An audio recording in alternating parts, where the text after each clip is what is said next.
fuck the block up. Forgot my sons, yeah, you know they got us. All I need is moolah, do you know I gotta slide up, hop out, do a fucking pop out. Niggas talking reckless, so we had to bring the mercy for your pop out. He crying for your mama, and you the type of motherfucker.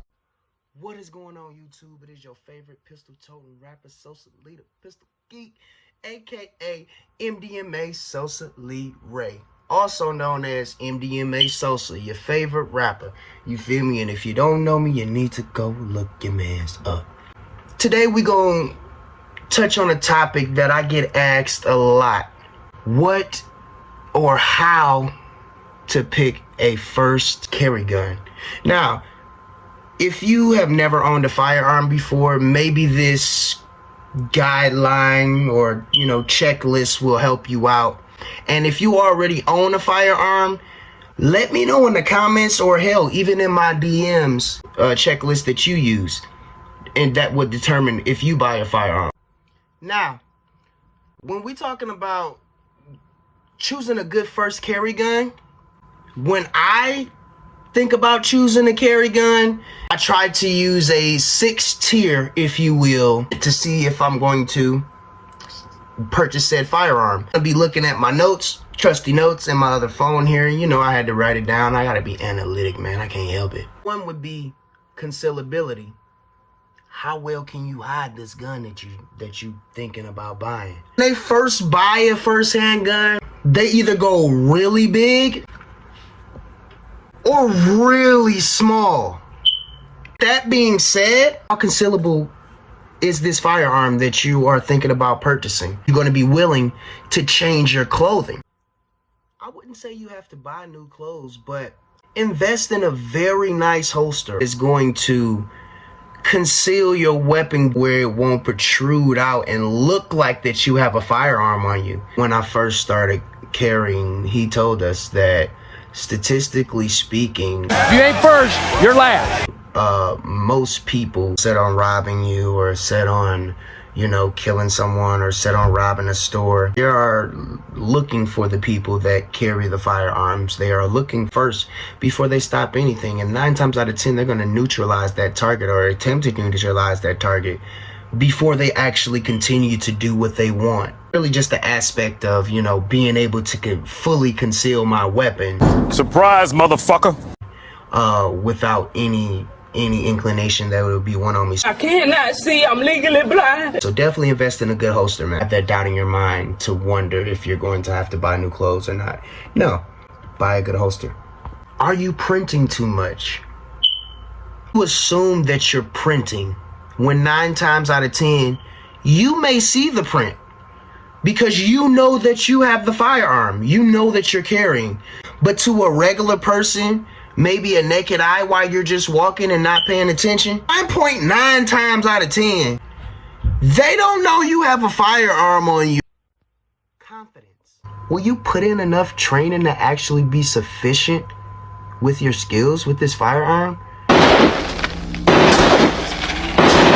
Think about that before you put the money into this firearm. Before I got to the firearms that are in my collection now, I went through a lot of trial and error, man, while I was trying to find, a good carry gun. Are you going to invest in quality ammo? You see some ammo, like maybe 50 in a box, and it's training ammo. I'm just trying to protect myself. You actually gonna invest in self-defense ammo? I know way too many people that just buy guns and sit them on a shelf, put them in a lockbox, and just assume that that's the be-all, end-all. Do you feel like you're ultimately going to be able to be comfortable enough to carry with a round in the chamber with the firearm that you're thinking about purchasing? You're goddamn right. I know there's a big controversy where people are talking about, that if you don't carry with a round in the chamber, that it could be considered premeditated if you have to use your weapon in self-defense. This is based on personal preference, but in my personal opinion, I would rather have a round in my chamber, get my gun out of my holster, present onto target, and get the shots off. Pulling and having to rack my slide just adds too many extra movements in for me, man. And get the job done. Because personally, if you're not carrying your gun for self-defense, you're carrying it for show. You're carrying it to scare somebody, at least if you try to do it in Ohio, Michigan, Chicago, Arizona, Texas. It's a lot of places, Louisiana. Don't do it. Control. Are you going to be able to control this gun that you're trying to buy or that you're interested in buying? Hit your mans. This was single-handedly the shittiest purchase that I ever could have made. Nothing against SIG. This is a very well-working gun. This is my wife's gun now. Before that, I had it. I was carrying it. Concealed carry, it disappears. You would never know nothing's on you and all that. But do you see the size of my hands, man? Y'all see that? Thing is small as hell in my hands. Like I baby this thing. I could not hit a damn thing. And it's because it's so small in my man mitts. And I know how to shoot, but even I can't get my... Can you manipulate these features of the firearm? You know what I mean? With the man mitts. No, I can't. Can you, manipulate it without having to move your hands and all that? Can you, drop the magazine without having to change your grip on the firearm? Simple things like that. When I say under duress, I mean you have an elevated heart rate, For me, at the range is one of the tried and true best ways to get that heart rate up, man. When you're doing like home training, dry fire training and everything, do 10 jumping jacks, man. Get your heart rate going. Then try to do your manipulations of your slide and drop another magazine and, pulling from a holster. Simulate that fight or flight response. It has a lot to do with control, all right? Now we're going to get into number 4. Number 4, capacity. Is it too little ammo or too much ammo? Hey man, are you sure you got enough? You can never have enough, brother. I would say around 10 rounds is a be all end all for me. Like if it has less than 10 rounds, I'm not carrying it. But that's just based on where I've lived and where I live. Screws. Now, your experience may be completely different. Harvard? Man, ain't it a lot of richie people up there? Capacity, man. Is there enough ammo in the magazine to get the job done that you need to get it done? Whatever it may be. Do they offer aftermarket magazines that up the capacity of the firearm? All that can be negated, though. Carry a Ruger LCP that holds 7 to 8 rounds. Glock 43 that holds 6 rounds. But the ultimate question that comes down to that whole statement is, are you going to train enough to be efficient with the capacity that is in the gun? Why the fuck you ain't shooting? Let's just go back to the crib and grab a clip. 10 to 12 rounds, and they have 15 round magazines now. But that wouldn't matter, because if you can't get it done, at that point you might as well train with the capacity that the gun comes with. You the dummy. You ain't got no fucking clip in your gun. 5. Caliber. Is the caliber too big or is it too small? Did you decide on a Glock 44 and 22, or did you decide on a Glock 30 and 45? It's a 40 caliber. Maybe you chose a 9mm. I should say, thinking of choosing. I got a little trick for you. Look up the ballistics data of the caliber of the gun that you want to buy. Whatever it is, look up that ballistic data and actually see what that round does. Maybe you like some stuff about it. Maybe you don't. No round is created equal and no round is the same. So you're going to get different performance in a 22 Hornet or a 22 Hollow Point than you would from a 380 ACP Hollow Point. You've gotten comfortable with that firearm, and you know for a fact that you could conceal it. The capacity is not terrible, and 9 times out of 10, this is the gun that you're going to end up buying. How much do those rounds that you have chosen for self-defense, or you're thinking about choosing for self-defense, How much are they gonna cost in bulk? Are you going to be willing to pay that? When you finally put in that 500 or that 1,000 or that 250 and you see how much it costs, are you going to proceed with the checkout, or are you going to be like, I'll get them at a later time? If you're not going to have sufficient ammo for your firearm, what's the point of you carrying it? Comfortability. So now you've checked off all these other boxes on the list, right? You found that awesome firearm you in love with, man. You've been renting it at the range, and you really confident with this thing, man. You noticed the one you want to buy. You good with it under duress. You can manipulate it. You done did all your malfunction drills. Man, you didn't even taught yourself that cool little bullet flip trick off TikTok. Stupid. My nigga. Only thing really left to do is... Now, the laws by the state you reside may differ. And me, myself, living in Arizona, we kind of have a laissez-faire attitude when it comes to firearms, if I do say so myself. It's completely legal for someone to carry, say, an AR pistol in their car or a fully loaded firearm concealed without a carry permit. So it's pretty much what they would say is the Wild Wild West. I got my shit on me, bitch. Bitch ass nigga. Look at you running.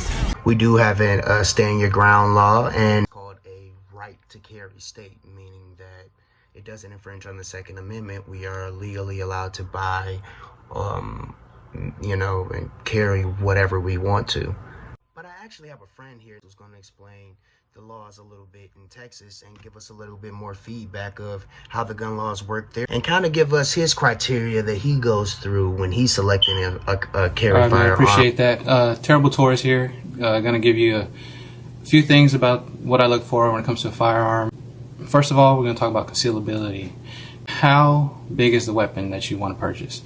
Is it a size that's appropriate for your body type? I see a lot of people want to buy the biggest gun. It looks cool, put all the attachments on it and everything. That's great. But what's your body type? How are you going to conceal this thing? I noticed on myself before, I had these magazines poking out of my shirt, you're printing.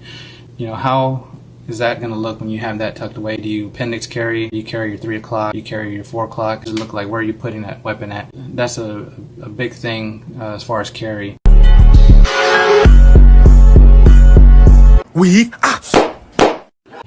So keep that in mind whenever you're getting this weapon, if it is indeed for concealed carry. Second thing, confidence. How confident are you with this weapon? Are you able to manipulate? Are you able to draw it? Are you able to shoot it? How well can you hold it? I've seen a lot of videos, and they're at the range, they're having fun. But the way you shoot at the range is the way it's going to translate into a scenario. I'm gonna shoot you so bad, my dick's hard. So let's say you have to shoot this weapon and you have to lay down 5 rounds because the person's not going down. How confident are you that you're going to be able to land all 5 of those shots if you have to shoot that many? Are you able to keep a grip on the weapon? Can you hold it properly? These are some things that you have to look at whenever you purchase a firearm. Can you draw this weapon efficiently? When you lift your garment, are you able to get a good grasp on the weapon? If you can't grasp the weapon properly, if it's too big for your hands, what's to say when you draw this weapon that it's not going to fall out of your hand or fly out of your hand with the momentum that's applied to it as you're pulling it upward, or if it's stuck inside of the holster and really good retention, you're going to be able to grab it hard enough that you're able to pull it out. So that's something else to consider. Number 3, control. Touching on that point again, recoil. Are you able to handle that recoil? Are you able to keep your grip on that weapon? How does it feel in your hands when you're moving with it? And keep in mind, you will have to move with this weapon. Let's say if you're in an incident, you will have to move to another position. First thing I think of whenever somebody gets in an altercation, you're going to pull your weapon, you may fire. More than likely you're going to be moving, or you're going to be trying to move. You can either go left or right, whichever way is any kind of safety that you feel is a safe direction, or you're just going to intentionally try to get away from that person as you're drawing and firing. In rare occasion, you'll see an incident where somebody's firing from a standstill position. So how do you handle that recoil? How does that weapon, translate from your arms, all that stuff like that? How does that feel? We all have the notion to go to the range and, lay down 2 shots and stuff like that. So, that's good training. Keep that up. Put more rounds through that. Try 5, try 6, see how that weapon is able to stay in your hand whenever you're laying down those rounds. See if you can keep a grip on it. Make sure that whenever you're shooting, manage that recoil. Are you able to put those shots within a decent grouping and be able to do it again, time and time again? Just keep training like that. Make sure that you're able to do that, whenever you need to. Number 4, capacity. Okay, what do you look for as far as how many rounds go into your magazine? I have here a Glock 19. This is a 15 round mag. This is for the smaller weapon. The Glock 19 is a smaller weapon. But I also have 17 round magazine for my Glock 17. I have 2 options here. This Glock 17 magazine will fit inside of a Glock 19. So that's one thing to consider whenever you're buying a gun. Are you able to use that magazine with your other weapon? 9mm rounds, so they're both 9mm Glock 17 and Glock 19. So I'm able to take this magazine out of my Glock 17, put it in my 19, and carry it that way. It's 2 extra rounds per magazine. If I want, I can have both magazines from my Glock 17 into my 19. 17 rounds in each magazine, my extra magazine and the one that's inside of my weapon. How many magazines do you carry? We don't all go crazy. We have maybe the one in our weapon, and then we have the one that's that's an extra magazine on our belt. Where you keep that thing, depending on where you keep it, for me is on the front left side, being that I'm right-handed. I'm able to draw that extra magazine with my left hand. How much is in that extra magazine? Number 5, caliber.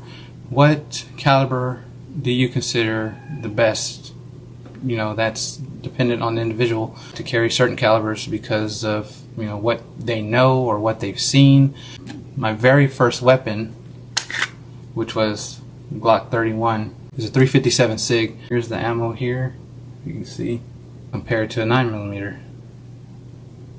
That was my very first weapon, which I bought so long ago. It's all about preference. Do your research, look at ballistics, try out some calibers. You can go to a gun range, you can rent weapons, okay, and shoot them at the range. Determine what you like, what has less recoil if that's what you're looking for, what has more punch than the other.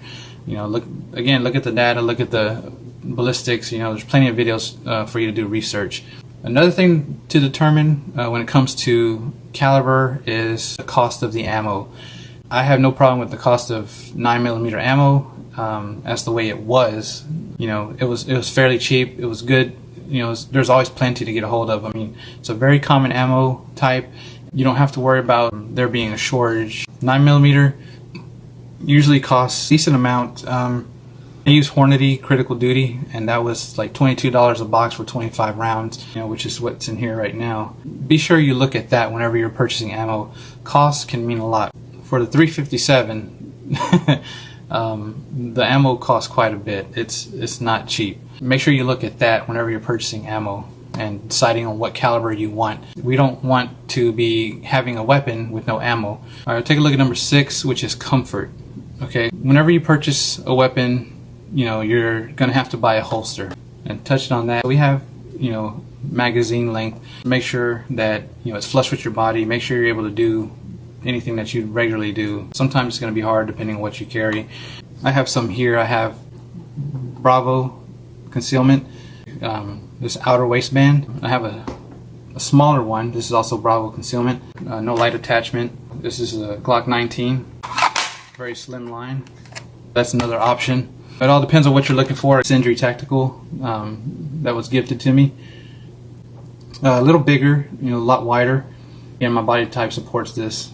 So you can see you have the spare magazine on the side. You have your weapon here with the light. So, are you able to move around? Are you able to do everything that you're used to doing, like sitting? Can you sit down in a chair, with minimal adjustment, or if you have to, you can adjust it, without totally revealing that you have, you know, a weapon on you. Are you able to walk with it without it shifting, without it moving, without it pulling your garments down like your pants, you know, start to fall? Or are you able to tighten your belt? Does it fit comfortably in your current size of, you know, pants? Can you bend over? Sometimes you might have to, you know, bend and pick up something. You know, see how it feels. Well, this is my very first one, so when I put it on, I had to get used to it for a little bit. I was like, how can I get used to this? The fastest way is to just wear it and, you know, utilize it.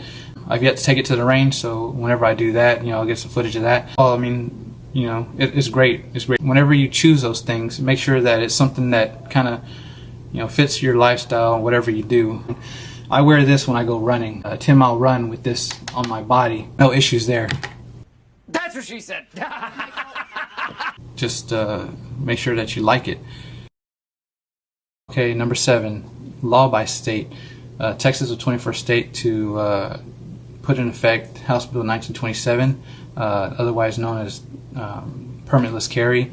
As it is, you are able to carry a firearm either openly or concealed. There are a few things with this that, you know, I'm pretty sure a lot of people know. You know, you have to be 21 years or older.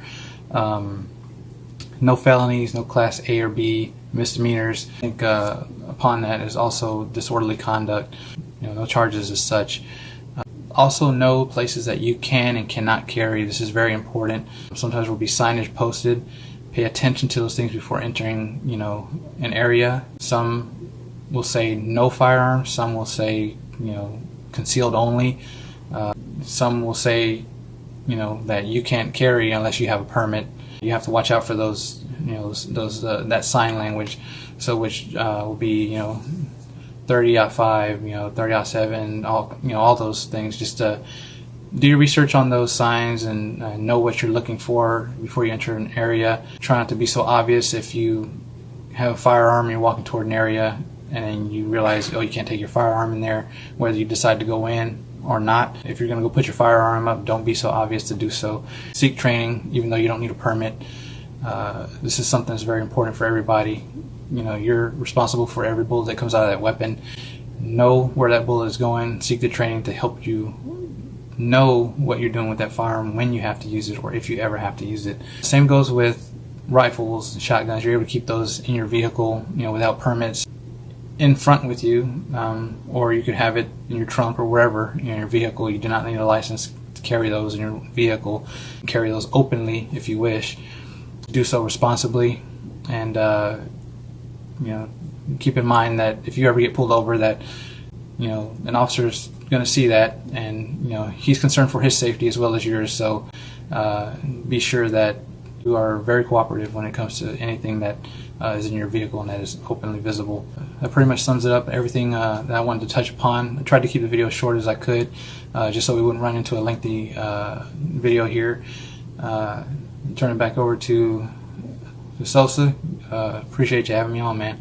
Have a good one. And if I send shots, all your heads down, your hands smoking good. I'm that ain't no motherfucking 22. Smoking What like that a is? roster. Oh no, that's that 223. Cause niggas want the drama right till we have to pop out. Hit them with that motherfucking na-na-na-na. Trey songs gone for the summer. Nigga, and I'm dumping. Send a couple shots, know he running. Keep a K low, they call it blocker. My little baby chopper. And if I need to, sweep your block up. The modern day, you gotta add the mafia. We here to fuck the block up. Forgotten sons, yeah, you know they got us. All I need is moolah, do you know I gotta slide up? Hop out, do a fucking pop out. Niggas talking reckless, so we had to bring the Glocks out. But nigga called the cops out, and all you hear is fuck the federal laws. No mercy for your papa, he crying for your mama. And you the type of motherfucker, tell it front your honor. And get your mans locked up, and get his ass turned out. If I see a pussy nigga, then I gotta turn his lights out. What's your name?